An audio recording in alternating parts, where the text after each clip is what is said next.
গপু আর গোলু সোনার পরিবারে আপনাদের সবাইকে জানাই স্বাগত। তো বন্ধুরা, দেখুন সামনেই জন্মাষ্টমী আসছে, আর এদিকে আমি আমার গপু ও গোলু সোনার জন্য কিছু কেনাকাটি করে নিয়ে এসেছি। তো সেইটাই আপনাদেরকে আজকে দেখাবো। দেখুন, সবার প্রথমেই আমি আমার গপুকে দিয়ে স্টার্ট করছি। তো গপুর এই যে একটা বালিশের সেট নিয়েছি।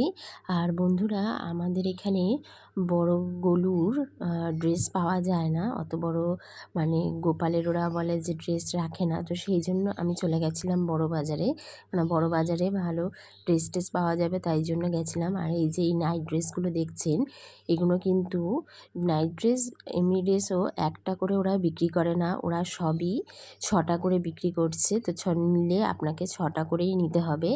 তো সেই জন্য আমি একবারে 6টাই নিয়ে নিয়েছি। আর এই যে দেখুন, এই জামাটা নিয়েছি আমি আমার গপুর জন্মাষ্টমীর দিনকে পরাবো বলে। আর আরেকটা জামা নিয়েছি, তো দেখুন ওইটা হচ্ছে হলুদের মধ্যে। এটাও আমি দুটো নিয়েছি। এবার যেটা ভালো লাগবে সেটা আমি ওদেরকে পরাবো, মানে ওকে পরাবো গপুকে।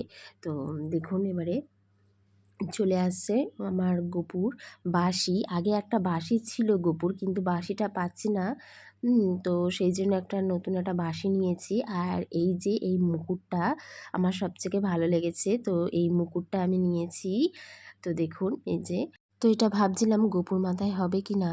তো দেখছি বাড়িতে এসে আমি দেখেছিলাম, তো দেখি না, ওর মাথায় একটু বড় হচ্ছে। আমি আরও একটা ছোট সাইজ নিয়ে এসেছি, সেটাই আমি ওকে পরিয়ে দেখেছিলাম। আর বন্ধুরা, একটা ভিডিওর মধ্যে তো সব কিছু দেওয়া যায় না, তো আমি পরে আর একটা ভিডিওতে আমার গোলু সোনার জন্য কী এনেছি সেটা আপনাদের দেখাবো।